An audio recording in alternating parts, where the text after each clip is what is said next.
G'day, everyone. It's James Bennett Hullen here for the JB8 Show, also known as the Just Another Bloke with a podcast. And here with me today is, as you said before, aspiring politician, Jordan Dittloff. Welcome. How are you, James? I'm very well, Jordan. I'm very well. Glad to have you here. Thanks for having me, and thanks for accommodating my campaign candidate divaness and It's all good. time restrictions. It's all good. All good. We got this. First thing I wanted to run through, we'll dive straight in, is not a lot of people that listen to this will know who you are. So just run me through, who is Jordan? Where'd you come from? What's the backstory? And then we could dive straight into the future stuff. I feel like Cotton Eye Joe was coming if we continued that sentence. You know?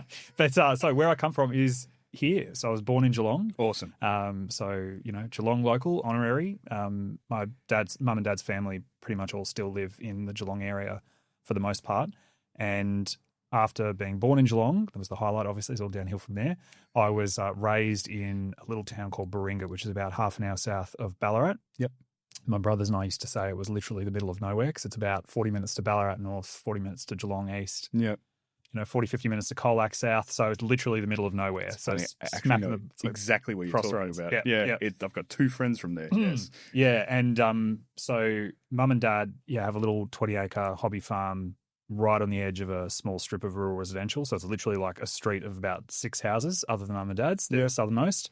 And west, south and east of where they are is Enfield State Forest and farmland. Beautiful. So we had the free range, the perfect libertarian upbringing. Yeah, nice. Free range kids, to come back at lunch, and if we came back with a few scrapes and scratches and black eyes occasionally, no questions asked. That's the ideal Australian childhood, I think. Look, it is. And I think, a side effect of that is that nobody had to tell us, be careful not to step in rabbit holes, be careful of snakes, be careful of this, be careful of that, because you just worked it out. You figured it out. You do, correct. Yeah. And kids are pretty switched on, and they feel the vessel they're in, the environment they're in, and I had a very, very big canvas to paint on. So, it was a pretty idyllic upbringing. Awesome. So we'll jump straight into it. Senate campaign. So you're running for the Senate. What is the Senate? How do you get elected? How do people vote for you? That sort of thing. What's the process? What makes it different? Are you going to be Prime Minister? That sort of stuff. Very low level description of what you're doing. Yeah, okay. So lowest possible level description is that in the federal parliament, the national government of Australia, we have two houses. So I feel like this has dropped. So we have the House of Representatives, which is the biggest of the two houses. It has electorates that are geographical areas. So, if you're from Ballarat, you're in the federal electorate of Ballarat. Other seats are named after former prime ministers and former, judges and things like that, but they're based around areas. Yep. The Senate, which is the upper house of the federal parliament, is instead a state-based house. So I'm running for a seat, if you will, that is the whole state of Victoria. Yeah. The whole state of Victoria. So basically I am campaigning across the state with the support of a whole bunch of lower House of Reps candidates for the party, one of whom you had here in your first episode, yes, Barker. Paul. He's a very, very good man. He's a fine person. He's a great human, but he's also an excellent candidate. Oh, man, so much to that guy. It's a it's really interesting conversation. Yeah. He's definitely an onion. It is like this is layers and layers, or a parfait. Yeah, well, could make a Shrek reference there. Yeah. So basically, the short of it is that everyone in Victoria will be able to see my name on the big tablecloth-sized white ballot paper, the really annoying one that's like the Australian, where you can't do anything with it. It's too big. It's too big. Yeah, so my name will appear below a line with a couple of other candidates from our party, but the above the line box is the one we want to put a number one in. Great. Next to Libertarian. Three main issues I think that I wanted to talk to you about particularly are ones that are affecting all Australians at the moment. Obviously in the lead up to the election, is I wanted to get your thoughts and opinions and your party's positions on energy, immigration, and just general cost of living. So we'll start with energy. The Libertarian Party started with a nuclear policy a while ago, last election, and it's sort of been adopted now by one of the majors. Yes and no. Kind of elaborate on that one, go into it a little bit. Look, I'm happy to go into it. So the Libertarian Party is actually technically not pro-nuclear. We are instead anti-bans and anti-subsidies. Gotcha. So basically, while many in the party believe that a nuclear energy industry would be a great solution to Australia's need for more reliable, cheaper baseload power. Yeah. Our party's position is agnostic on technology. We don't think that ideology or preference of individuals or preference of decision makers should have anything to do with what energy mix we have. Yeah. And that's the problem that's got us in the mess we're in, where we've got this kind of vested interest lobby group made up, among other people, of former Prime Minister Malcolm Turnbull and his wife and Simon Holmes-A-Court and many other people who have sort of benefited from a huge amount of public funds that have been available for renewable energy through subsidies. Yeah. And we say that those subsidies really, really distort the functioning of the energy market. And essentially it's the government picking winners. Okay. And also by implication picking losers. You'll hear Matt Keane, every time I hear Matt Keane, it's a 20-second grab of my life. I'll never get back. But when he says coal's lost its social license, it's like, well, Matt, another way of putting that is that you've destroyed coal's social license. Right. So by making sure that one form of energy is kind of almost heresy or forbidden, while another is showered with gifts and praise from above. Yeah. The market, people respond to picking incentives, favourites. and you can't blame energy companies or individuals from responding to those incentives. Sure. We'd all have, and many of us do have, solar panels on our roofs because we got paid to do that. Yeah. So there was a rebate and we went for it. Exactly right. Exactly right. So the Libertarian Party believes that the best way to basically take control of our energy market and reduce power prices is to get the government out of the way and to let the market function, to have a mix of clean coal, a mix of nuclear energy, a mix of renewables for those who want renewable energy on their own land. So what does clean coal mean? Because I hear this and, the first thing that people that, aren't necessarily as into politics as you will say is, what is clean coal? How can coal be clean? Well, there's lots of technologies now that basically reduce emissions from coal. Some of it is additive after the fact. Some of it is in different mining techniques and technologies. But the primary point is that as long as the writing is on the wall and the government's sending this signal that once the final person leaves and switches off the light at the coal-fired power stations in Traralgon, coal's dead. Yeah. Nobody is going to invest in the best version of coal that exists today. Right. And that's repeated across all different areas of policy and all different sectors where there's government intervention and distortions. But in energy, it's particularly pronounced. So basically, we think that, it may be that we repeal the ban on nuclear energy and nothing happens. And we're in the same position we are now, and nuclear is too expensive, as per what Chris Bowen and Simon Holmes-A-Court and everyone is saying. Yeah. But we don't have any other bans on anything else in the country because it's too expensive. That's a nonsense reason not to allow something. If it's too expensive and they're right, then it's the status quo changes. Yeah, correct. The status quo doesn't change. So Peter Dutton, on the other hand, because your question referenced that the coalition have kind of come to the party on nuclear. On nuclear.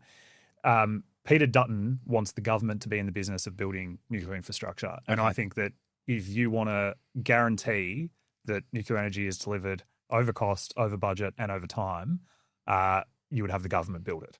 We only need to look at Snowy Hydro 2.0, the NBN, the desalination plant in Victoria, every critical piece of public infrastructure, and particularly transport and energy infrastructure the government touches, turns to shit. I'm not sure if this is a PG podcast. No, that's all good. You can say that. So that's all right. So basically, we say that if the ban is lifted and the playing field is evened, then you might get a private conglomerate from Korea or Japan who have already sort of made noises and indicated that they might be prepared to assist in investing in building out Australia's energy infrastructure in a post-nuclear ban world. Yeah. But the reality is we just don't know. It's not for us or for the government of the day to say this is what it's going to look like in 10 years, 15 years, because they just don't know. And we've seen with the NBN and Starlink for Elon Musk, when the NBN was conceived, no one could have imagined that a Tony Stark type billionaire or trillionaire now from America would develop literal internet in the sky from space. Yeah. Like that would have been science fiction. And is that why you have the blue MAGA hat on?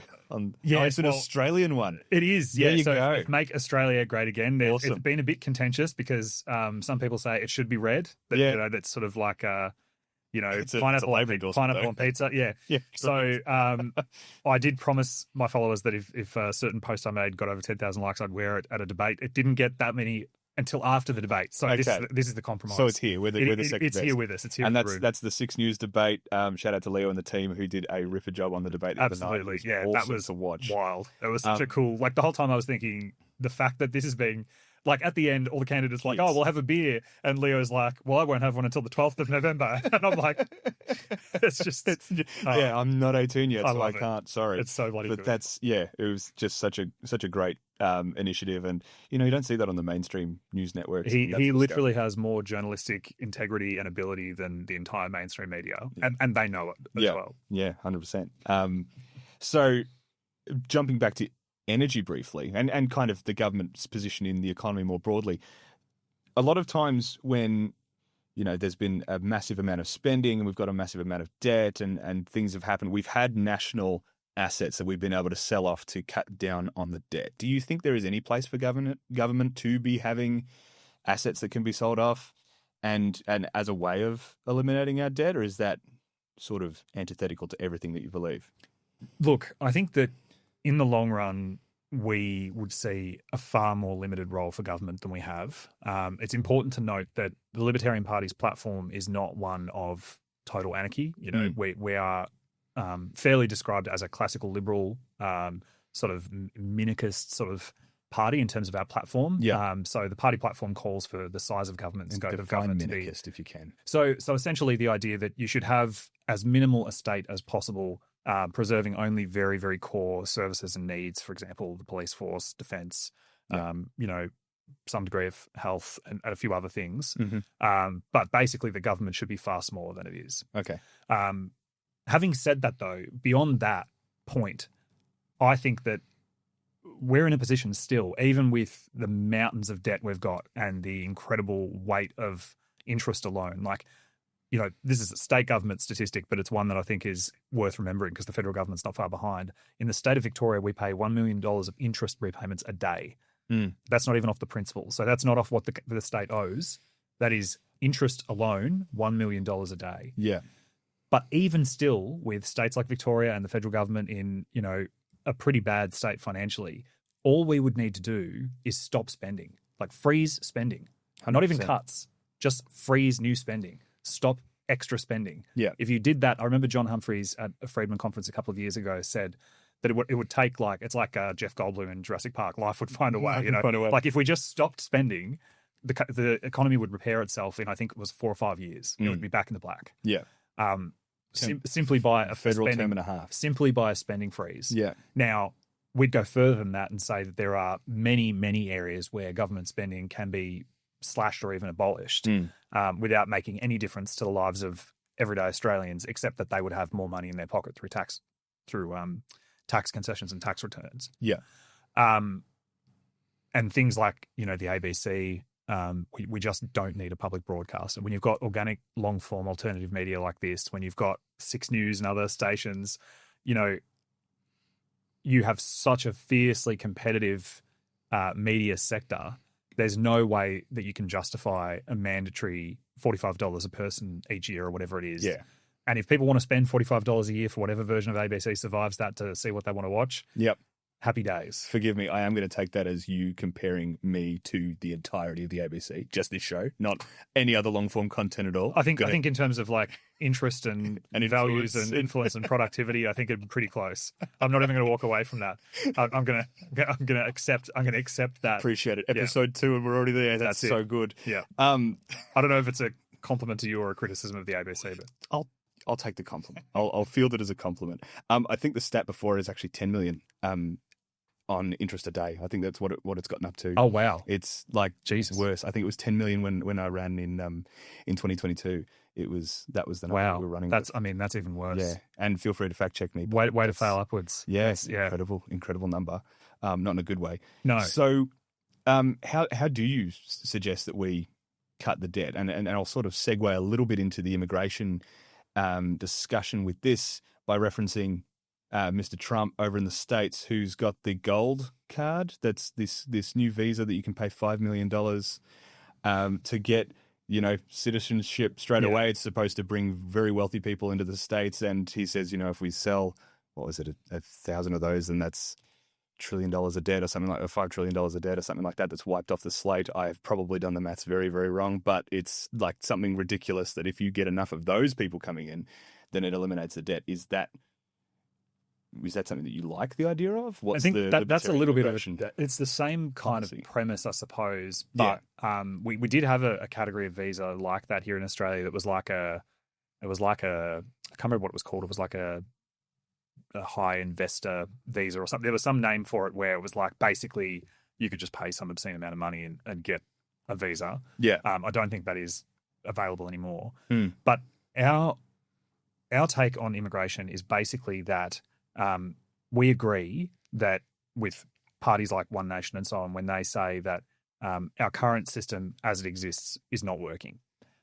We've got a system which is basically like a Soviet-style command and control system where you have government bureaucrats divining, I don't know how they do it, whether they slaughter a goat and, throw stones around or what they do, but they're divining the right number. They're divining what the needs of the business community are, where we're short on skills. And by the way, they're sort of not asking the question of how did we get to those skill shortages in the first place. Yeah.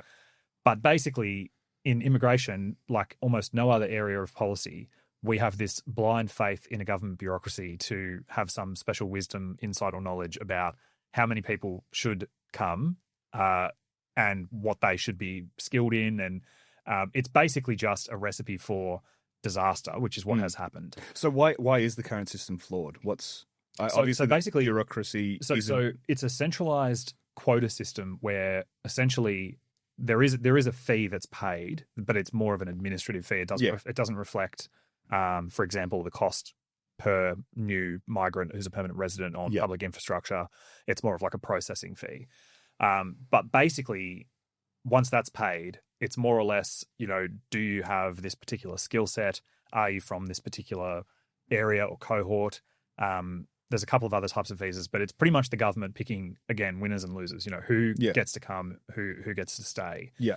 And the problem with that's manifested is that in times of economic hardship and sort of global economic headwinds like we're in, the government has been using the migration quota system to essentially pump prime the economy, because when people migrate to this country, there's like a one-off sugar hit economic activity that's generated. Yeah. Both through the money they pay to arrive and then the money they pay to establish themselves, whether it's buying a house or setting themselves up, whatever. And that basically pushes the gross domestic product of the country up. Yeah. Just by a bit. So the problem with that is that doesn't reflect the impact on the whole, like the per person. So you say, okay, the economy's gone up, number go up, but the actual experience and the actual share of the pie for the existing society is basically going down. So if you measured gross domestic product per capita, per person, instead of just this overall GDP number, which is what the government chooses to report on, then the reality is that Australia has been in a deep recession for over, I think, 9 consecutive quarters now. And the very, very small supposed growth there is almost all from the government sector. Yeah, right. So we're in and you can feel that, right? Like whatever the government says about inflation, whatever the government says about whether or not we're in a recession, the term is technical recession. Yeah. Where, we've been essentially in this period of either anemic growth or technically net loss, but then when you factor in the gross domestic product, it sort of makes the books look like they pass muster. Yeah.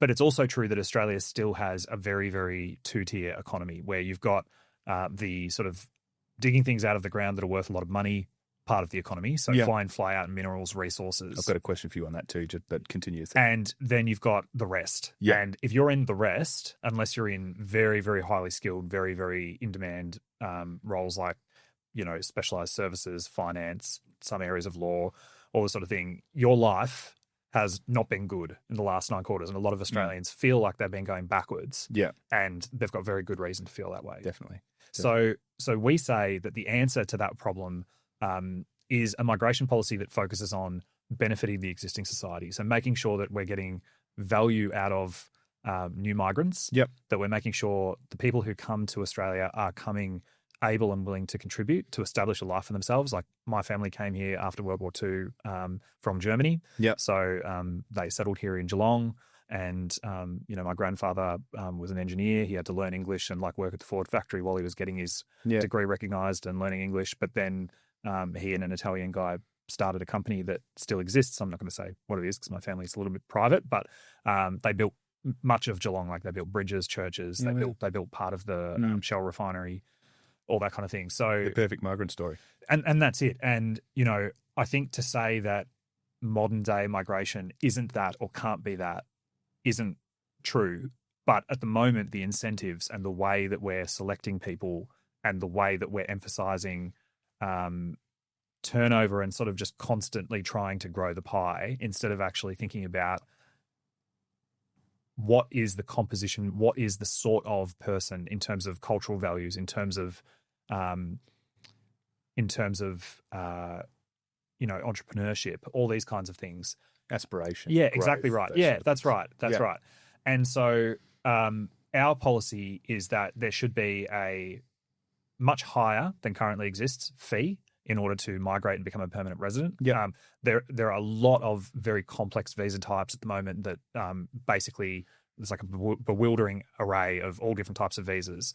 We would drastically cut down the number of visa types. Yep. And the most common way to migrate to this country and be a permanent resident under our system would be that you essentially pay a migration fee. So that migration fee will be set by determining a total intake. So in our policy platform, I've proposed that an appropriate intake to begin with would be 1% of the existing population. Yep. And that's not a number just picked out of the sky. That's a number that for most of our history post-World War II until about 10 years ago, that was our average net overseas migration intake. Yeah. So that was basically saying people leave, people come minus people leave equals 1% give or take. And from that 1% number, we would basically divide that into monthly quotas. And each month there would be an auction on the number of permanent migrant spots available. And the price would be set at auction. The highest bidder would set the price for the whole quota for that month. And that's the price that you would pay to migrate to Australia during that time. Okay. Now, the benefit of that is that if you've got an employer, so you've got an industry, let's say that going off our previous question, hooray, we've ended the ban on nuclear energy and we have now a thriving nuclear sector that we need qualified nuclear engineers. Yeah. And where are they? Hyundai or whoever, whatever sort of Japanese or Korean combine has set up our nuclear industry. They want to bring in qualified nuclear engineers. Yeah. And so they will pay whatever the price is set by that auction for that month to bring those people in. And those people will be arriving to a job supported by an employer that's sponsoring them. They'll be readily integrating into the community because they'll have somewhere to work, they'll have somewhere to live. They essentially will be vouched for by the person who wants them to come. Great. And at the moment, we have this system where the government just throws a whole bunch of people. It's like when you see those painters who paint by just throwing paint against the wall. And sometimes the painting looks great. Sometimes it looks like someone's just thrown paint against the wall. And, I think our migration sell for millions. Our migration system at the moment looks like someone has just thrown a whole bunch of paint against the wall. Yeah. And, that's why we've all had the experience of getting in an Uber and you're chatting to this guy and he's like, oh, actually, I'm a professor in physiology. And you're like, okay, what are you doing driving an Uber? He's like, well, I couldn't find a job in my particular field. Or I had to live regional for a particular time to get the visa. Yeah. And I'm just Uber driving until I can work it out. Yeah, my first Uber driver was a Colombian bloke, and I sat down. He goes, "You want a mineral water?" And I'm like, "Yeah, sure." And it was great service. My first experience with Uber, and we got chatting, and he said, "Yeah, I'm actually a civic engineer." And I'm like, "So this is a part-time gig?" He goes, "Oh no, I just can't find a job here." And I'm like, "Yeah, okay, cool, right? How does that work?" Well, it works because the government is about as good at determining and predicting job demand as you'd expect based on how they perform in every other area of what we want them to do, which is not well.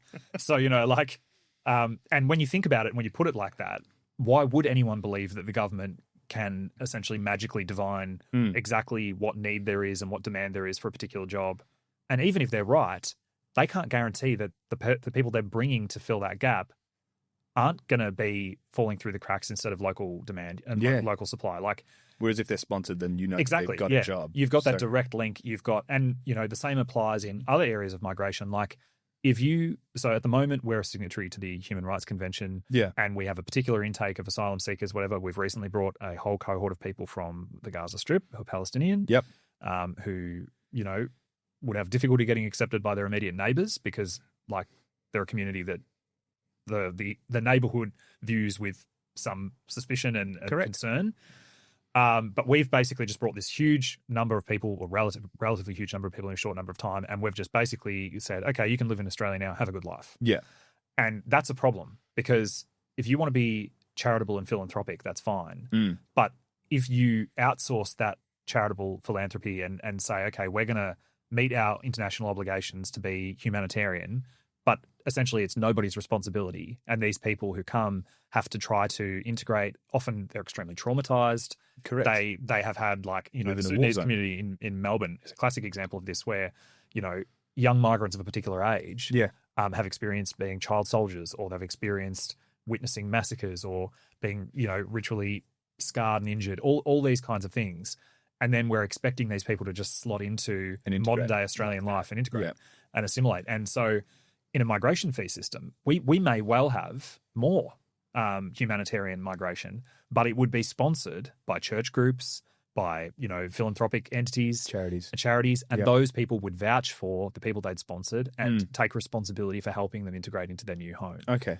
So it's taking out the, like, and this is the problem with the whole idea of, net zero migration and some of the solutions that involve keeping the system and the people running the system in place. Or I was going to ask you about this, because a couple of the accusations that were thrown out during both your debate on 6 News with Warren and Fiona and Jordan, the other Jordan, Socialist Jordan, that one.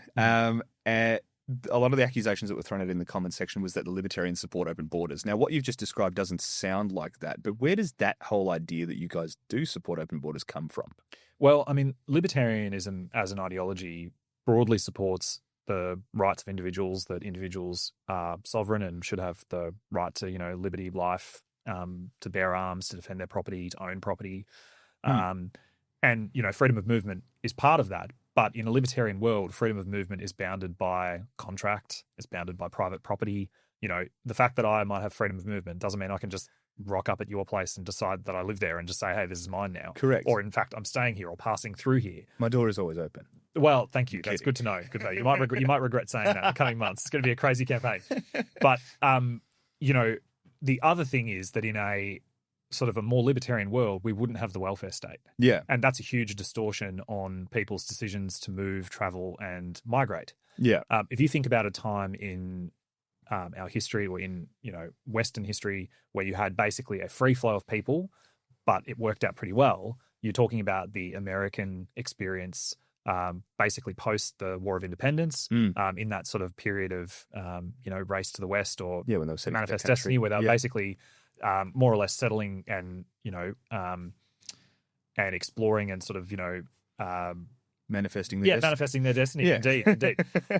And basically what was happening was you had whole families of people from Poland, from Germany, from parts of France, Ireland, Scotland. All of these places basically coming in droves from all around the world to build a new life for the promise of a new life, land they could tend. Of course, as recently that there was a Joe Rogan episode by a guy who was a specialist in Indian history. It's like, what they didn't tell these settlers was that there were a lot of Indians already living there who were very unhappy to see them. Yeah. And there was huge amounts of deaths, but people who just had no idea that they were going into what was essentially already occupied, fiercely contested. But the point is that as that experience became known, and as people, like, even just if you looked at the experience of going from one side of the world to the other, like my grandparents did, like people who settled in America did. It's a big deal. It's a huge deal. You wouldn't do it unless you were the sort of person who believed you could make good and that you could sort of be an entrepreneur, carve out a life for yourself on the frontier. You would be skilled at, either a trade or farming or agriculture. Like, you would need to have skills to survive. And you would need to be motivated by a desire to improve your life and to be part of the new world you were entering. So that migration experience of essentially free borderless migration. Like the United States, I think, was actually paying people to come at the time and saying, "Yeah, here, have a wagon. Here, have some sheep. You don't need to worry about any weapons. Don't worry about that. Like you'll be fine." Americans not worried about weapons. That's a weird thought. The Cherokees and the Indians, they're fine. They're really friendly. Yeah. But essentially that period of time was a period of time where the central government, the state, was so much weaker. There wasn't even a standing army in America at the time. Yeah, right. There was, almost no central government, and when people were on the frontier, they were basically on their own. Yeah. So that was a period where freedom of movement wasn't a problem. Yeah. Open borders, which essentially is what existed in America during that time, wasn't a problem because nobody was coming there unless they were really hardy, really prepared to give it a crack. Yeah, and do really, it tough and build Yeah, something. and really willing to work with their neighbours, take risks, and essentially survive. Yeah. Today, we have a scenario where it's possible to migrate to a country like Australia, which has very good social security relative to the rest of the world and certainly relative to many parts of the region. Yeah. Very good infrastructure, very good schooling, and basically quite a broad array of state-funded benefits. Yeah. And it doesn't actually take that long under the current system, once you're a permanent resident, to obtain those things, be it Medicare, be it Centrelink, all of those kinds of things. So we say that because of the presence of the welfare state, because we have all these distortions, we really need to have a society that has borders, checks and balances, and restrictions on who can sort of come and use. Because the best argument for who owns public property or who owns infrastructure is not the government, it's all of the taxpayers who have contributed to it that makes and sense. in the past contributed to it. So we collectively own the assets and infrastructure that migrants use. Yeah. And therefore we should have some say in over who gets to use them. Yeah, That's yeah. right. Okay, so it's essentially an extension of private property. That's right. Except it's collectively owned. Yeah, exactly. And Almost. if you have a house, you are welcome and able to exclude unwanted guests or to set conditions on who comes and goes. Yeah, correct. And so that's why we have a policy that does impose restrictions, that does impose a desired intake, and that does provide, I think, really the only different answer that's being put out there. You've got Labor saying there's no problem. You've got the Greens and the Socialists certainly saying there's no problem. And in fact, you're racist if you think there is a problem. Yeah. You've got the Liberal Party who say, yeah, there's kind of a problem. We'll do something about it, but we're not going to tell you until after the election. And I know you've recently come across to our party, and one of your real frustrations was that it looked as though Dutton was going to, I suppose, announce some kind of policy or stance, and then it just kind of got pushed off into the never never in a way that my eyes always narrow with the Liberal Party, where you're like, oh, okay, after the election, eh? Well, yeah. Tell me never. So basically, we acknowledge there's a problem. We favour a solution that doesn't just try to put a Band-Aid on a bullet wound and doesn't just rely on either good people or much better people than currently administering the system forever. Yeah. We want to build a system that doesn't need good politicians or good public servants. In fact, we want to build a system that is resistant to bad politicians and bad public servants. Yeah. And the more we can put into a system that manages itself, that will, through the operation of the system, select the best composition of migrants, rather than trust the wisdom of politicians, which is how we got to where we are. Okay.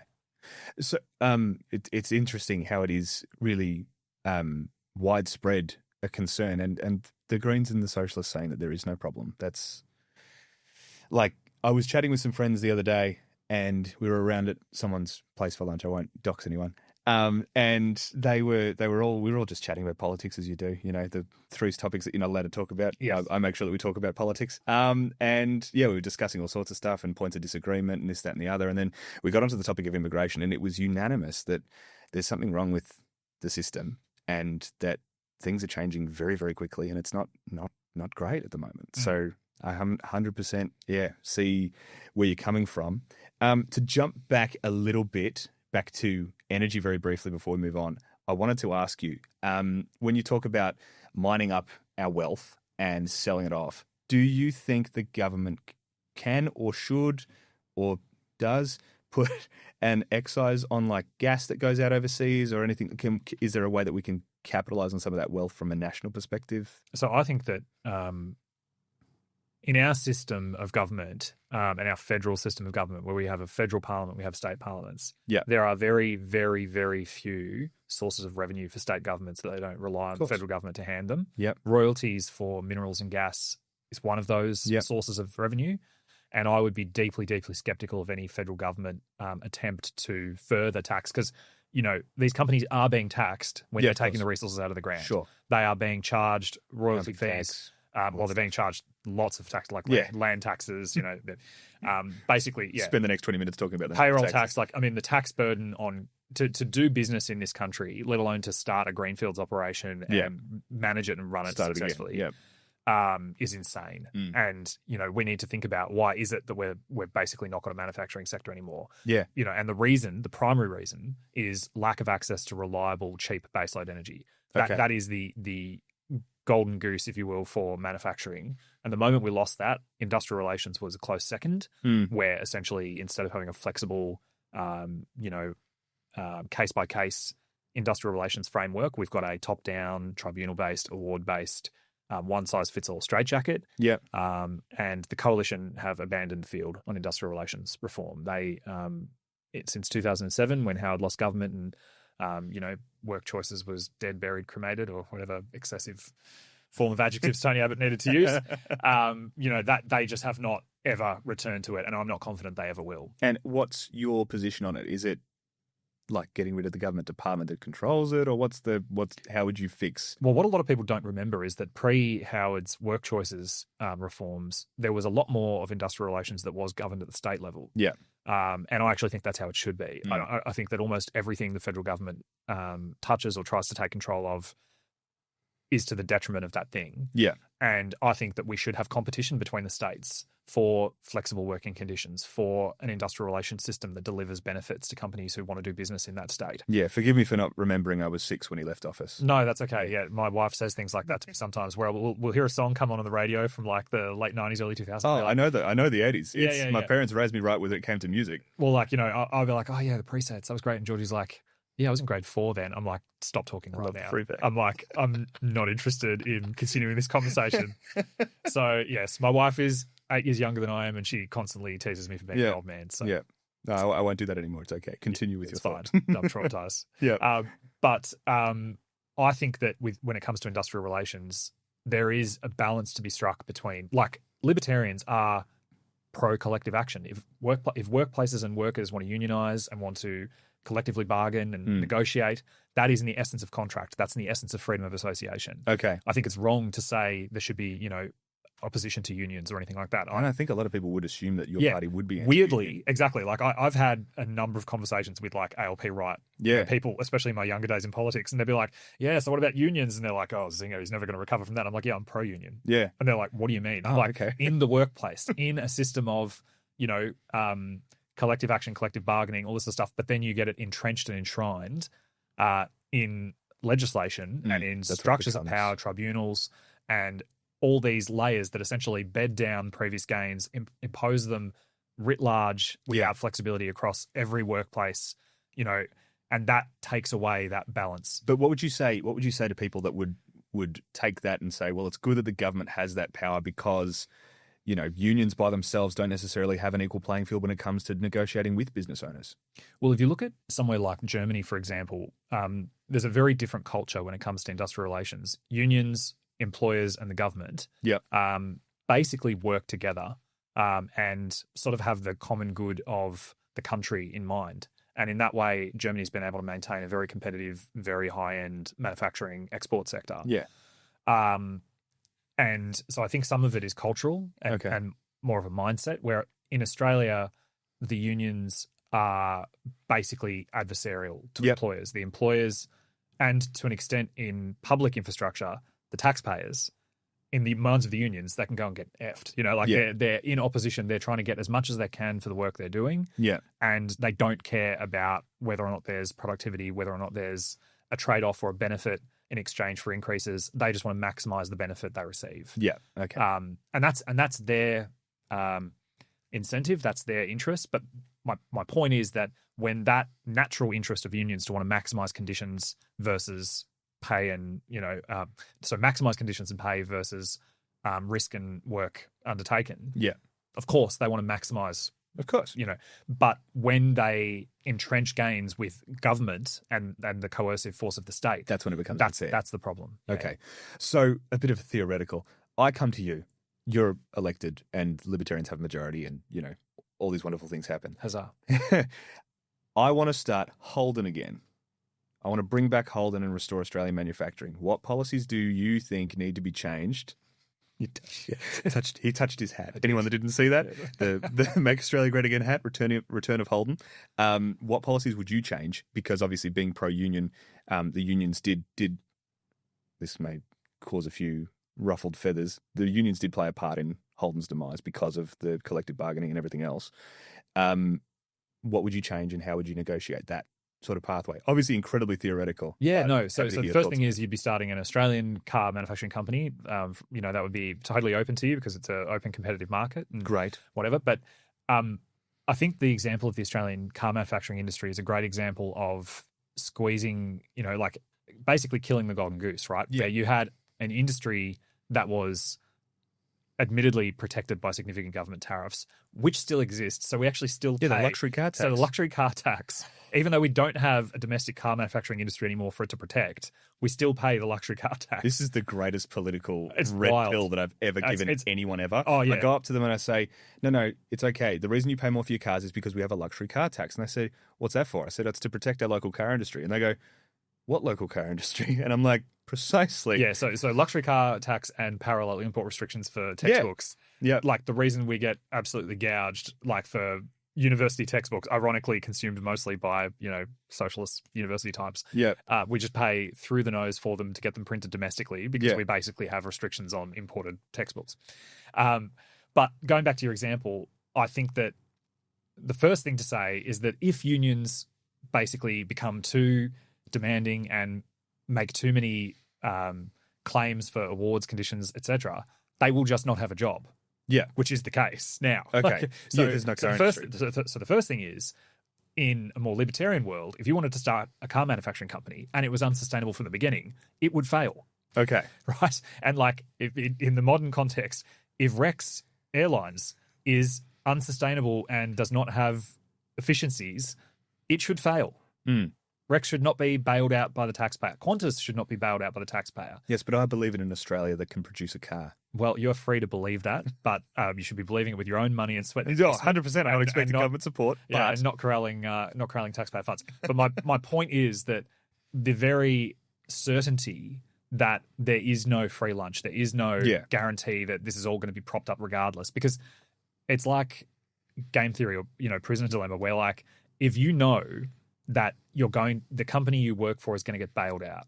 Like if you're a worker for, a heavily unionized industry, like let's say the construction industry is probably a bit of a spicy one because I don't know if they would get bailed out. But let's say that Grocon or whoever, surely, let's say that Grocon basically announced that they were going to, go insolvent and fail. Yeah. And the federal government, because the Victorian government doesn't have any money to bail them out, the federal government basically said, okay, we're going to, bankroll Grocon and support them as they trade through this period of time. Yeah. If you knew that was going to happen and you're a union rep or you're a trade union that's on site, you are going to ride that horse until it dies. Yeah. Because why would you not? Of course. The moment you know that there's no risk of failure, that there's no risk of nobody having any jobs, there's no incentive, because there's no point having the best paying job in the unemployment line. Of course. Do you know what I mean? Yeah, yeah. And that's the problem. That's the situation we're in Australia, where everybody kind of knows that even if you're unemployed, you're still doing pretty okay. So that's one thing. And then the other thing is that there's so many industries where unions are very dominant, where the government is prepared and constantly reminds people that they're prepared to jump in and save these businesses from failure. The biggest irony, because Woolies and Coles are the enemy of the day, is that if either of those basically said, look, we're going to the wall, we're going to have to sack all our workers, I guarantee you Albanese would be like, oh, well, we've come up with he would absolutely. I have no doubt that without a shadow of a doubt, you would have bipartisan support for bailing out one or both of the big supermarkets. Yeah. If there was just a global run and, All of a sudden they needed it. Yeah, all of a sudden, if all of a sudden those businesses were going to go up against the wall and the workers who were working for them were going to be unemployed otherwise, I can guarantee you the government would not let that business fail, and that would be a mistake. Which is a shame. Yes, it would be a mistake because what would happen if Woolies and Coles went out of business is that they would be replaced by hungry competitors. IGA, Aldi. It might take time for them to emerge. Totally, but competition is the best way of guaranteeing value for the customer. Yeah, 100%. Awesome. We're moving into that sector anyway. So cost of living is obviously a major concern for people across the country. Things are getting more expensive. How does the Libertarian Party propose to, obviously, if you get a few senators up, how do you propose to have a proactive agenda towards fixing cost of living pressures? Well, we don't have a cost of living crisis. We have a cost of government crisis. And that's the thing that I think we have to start from that point. Everything the government does comes at a cost to the taxpayer and is borne by the people who can least afford to pay. There's areas where that's far more true than others. So, for example, with alcohol excise, every time you go and buy a slab from the Volo, that's about 50% alcohol excise. Yeah. Every time you go and buy a legal pack of smokes, because everyone does that, of course, you would theoretically be paying some absolutely insane amount of tax per stick, like per stick of tobacco. Yeah. There is an insane tobacco excise that is so high that it's now created a thriving black market. Yeah. The fuel excise, we did a stunt before Christmas in Cranbourne West. We went to an APCO. That was great. Yeah, and so we went to an APCO service station. We spoke to the owner and we said, hey, we'd like to pay fuel excise on all types of fuel for an hour at your station. They said yes. And we announced it a little bit the day before, teased it, and then in the morning, Sunrise ran the thing on it. We had cars lined up for about 15 minutes around the corner. How good. Waiting for what ended up being 99 cents unleaded petrol per litre. So the cost of your fuel is about 1/3 government excise. And you actually pay GST on that excise. Did we get that price during COVID when no one was driving? Bloody oath we did. We got down there. Yeah, we did. And that's because the government realised, oh, hang on a second, continuing to gouge people for, road maintenance that no one's using. Even if we did spend all of the tax revenue on that, which we don't, people are going to start wondering whether the gig's up. So absolutely, there's many, many instances where so they removed it previously? Yeah, they have for a period of time. Yeah, so during COVID, they actually had a period of time where they removed the fuel excise. I assumed it was petrol prices that just went down because no one was driving. No. So basically for this hour, we had this lower petrol price. We had people bringing out jerry cans and stuff from their car. And it was so funny because we hadn't really thought about that. And the first person who said it, and they did it in front of a Channel 9 news camera as well. Yeah. So I was like, they go, oh, can we fill this up? And they were sort of like, and I'm like, you know what? I'll pay it. That is libertarian thinking. Play on. We did not specify you couldn't. Yeah, so correct. So we're going to go devil's deal. Yeah. We were imprecise. Yeah. Go crazy. It's only an hour. And even with that, even with people kind of adding that in, it was about $5,800 for the hour. Yeah. And I think we reached about 1.5 million, 1.5 million views or something like that across mainstream media. Yeah. But the most important thing about that event was that a lot of the people, especially the people who were lining up early and were some of the very first people to get the benefit of that fuel excise, were people who were telling us that they hadn't filled up their cars for months. Yeah. Because they were trying to pay rent, they were trying to pay groceries. These people were not people doing it.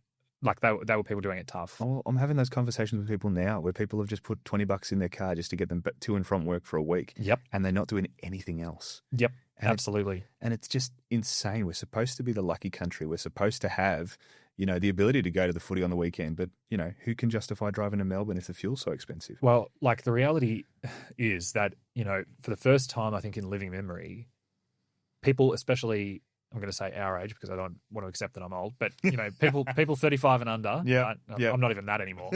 But young people now are worse off than the generation before them, and that's not a direction that. And you can get people saying oh, well, they're getting paid more. It's but everything costs more. So it doesn't matter. You're correct. It doesn't feel like we are.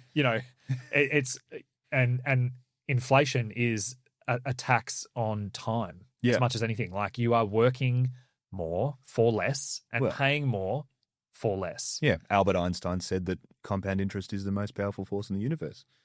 Well, and I think that might be seconded only by inflation. Yeah. Because, it's time theft. And we are basically entering this world where everyone has to have a side hustle. And that's fine if that's what you want to do. But now it's at the point where it's like you need to. Correct. Like someone just working one job and getting by and being able to afford a home and have a family, that's gone already. It's terrible. It is. And like, it doesn't have to be that way. People think that it's just, you know, because they're not It really is what paying, it is. That's because they're not really paying bad. attention. Yeah. They're just like, oh, it must have always been this way, or, you know, things aren't good, but they'll get better. Oh, you used to be able to support a family on one income and have a holiday every weekend. Well, it's The Simpsons, right? It's like there the you go. Simpsons meme. It's like the funniest thing about The Simpsons is that like relatively unskilled labourer could afford a home and 3 kids. Yeah. You know, Especially one as bad at his job as Homer. well, Yeah. indeed.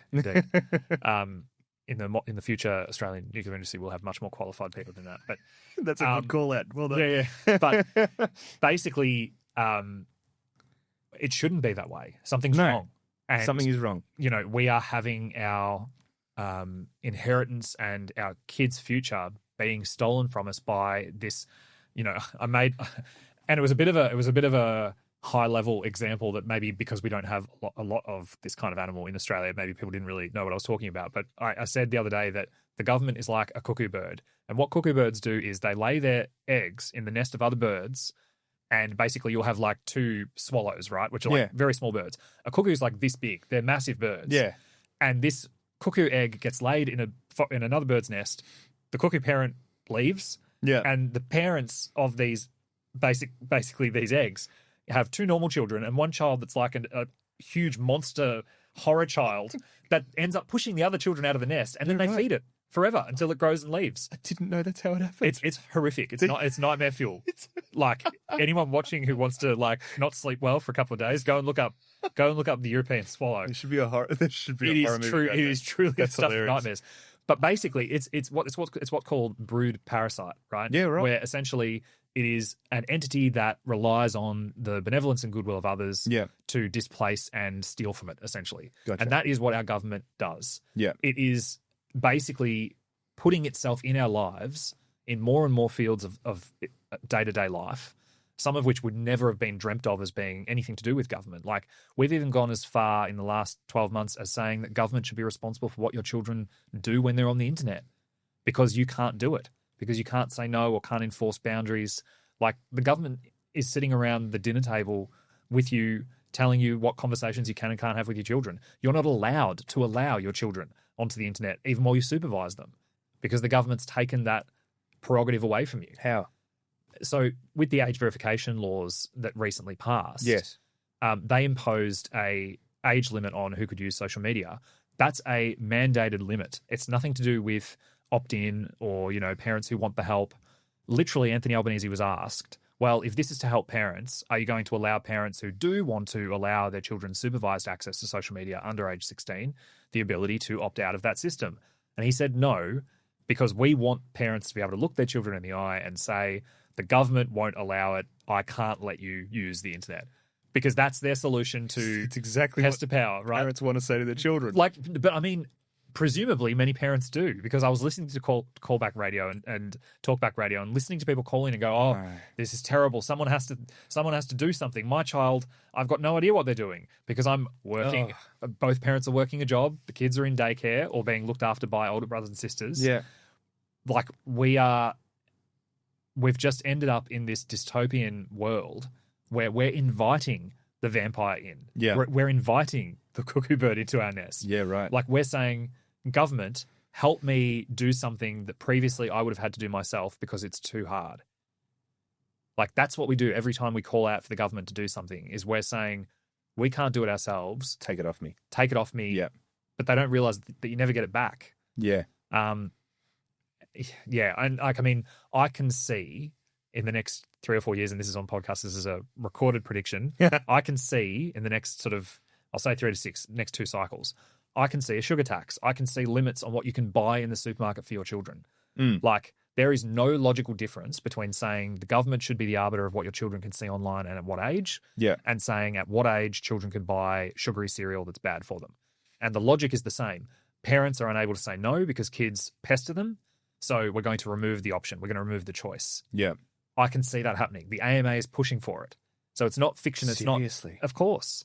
The public health lobby, now that they've destroyed every vice and they've sort of installed this new modern age Puritanism, Like, they're saying that we're going to have a tax on, highly concentrated sugary drinks, that is a viable way of trying to encourage healthy life choices. Yeah. But what they really mean is they're just looking to tax bad life choices. Yeah. Nobody who buys sugary food or whatever at the moment is going to not buy sugary food because it becomes more expensive. They're just going to pay more for it.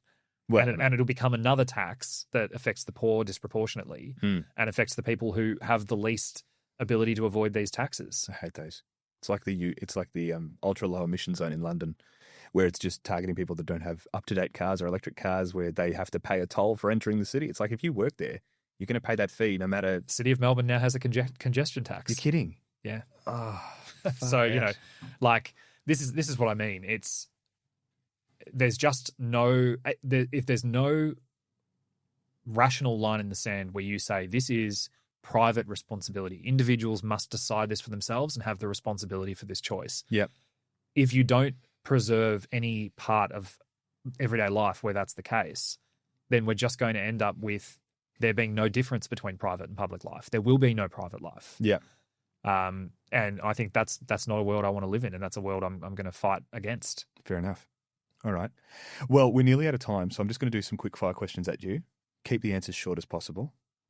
Which footy team do you go for? Geelong. Okay. I will say, just as a quick addendum, that is because it was put to us as kids that we could support any team we liked, but if it wasn't Geelong, we had to find somewhere else to live. So I was a Geelong child soldier, and it's persisted. Yes. And viewers of the last episode will notice that on the first question, Paul Barker also didn't keep his answer short. They don't know what it is. It's politicians. They just can't help themselves. Who was your favourite person to debate on the 6 News debate? I think it was actually Jordan Vanderlam, and I was sad that he won't engage with me because I think it would be really interesting. I'd love to have you both in the same room. Yeah, I think it would be great because weirdly, there's actually a big Venn diagram where we agree as well. Well, I'm surprised by the union stuff. That's definitely, that caught me off guard. Which of the people that that were on the debate would you most like to have a beer with? Well, I wouldn't like to have a beer with anyone because I am, fun fact, totally abstinent from drugs and alcohol. So I haven't had a beer in 10 years, and I'm not going to start with Fiona Patton. Okay. I made it through my own wedding, not drinking. I had a sparkling appetizer. That's impressive. Wedding. So a cool drink. A cool drink. Look, Warren's a good guy. I have had a cool drink with Warren. Yeah. And I think he did an admirable job when everyone wants to know about what Pauline and Malcolm are doing. I feel like you're sort of stuck in NPC mode a bit when 100%. You're a One Nation candidate. You've got to follow the lead. That's right. Yeah, 100%. You've got to toe the party line. Well, final question, favourite Australian Prime Minister? If I say Bob Hawke, is that heresy? No, not at all. Am I you just backed into the unions, so you know. No, well, I mean, no. I should be clear. I'm not pro-union in the sense that I think they should be mandated or should exist or should be strong. I'm saying people should absolutely be free to unionize. Yeah, and I think it's a healthy balance because I've worked in workplaces which have been horribly dangerous and have been asked to do shit that I should not have done. Yeah. So to say that's not the case is equally ridiculous. Yes. But John Ruddock would say this as well. I think Bob Hawke was almost like the Reagan and Thatcher. Of our country. Yeah. And it was weird that it came from the Labor Party. Yeah. But I think that as an iconic Australian, he was, and he I think might have been the last of the everyday man who was Prime Minister. Where he would have a beer at the pub and frequently did. He was well known for that. Correct. He was also at the cricket. He was also, because I've got a friend who used to be in the Socialist Workers' Party. He's old school actual Leninist. Yeah, right. He was a hardcore union guy. And he's a friend. Yeah, great friend. He was one of my groomsmen at my wedding. Yeah, right. But he was at an event once, a union event, where Bob Hawke got thrown off a pier by angry union members. Literally thrown into the water. That's incredible. So look, he obviously wasn't afraid to upset his own base. Yeah, and right. do things that were in the best interest of the country. There you go. And some of his economic reforms we're still coasting on. So yeah. Yeah. Sweet. Awesome. Well, thank you very much for your time. I appreciate you doing this. You're obviously a very busy man at the moment, running madly across the state. So thank you very much again, Jordan Dittloff. Where can people find you? So on X, it's at Dittloff for Senate, the number 4. On Instagram and Facebook, it's Jordan Dittloff Libertarian. And you can look up either my personal website, jordandittloff.com.au, which has a whole bunch of links to parts of my story, articles, things like that. Or you can go libertarians.org.au/Vic_Senate. Awesome. Great. Thank you again. I know you need to rush off, so get out of here. Don't forget your hat, and I'll chat to you soon. Thanks, mate. Awesome. Thanks, guys. Authorised by J. Bennett Hullen for the JB8 Show, Geelong.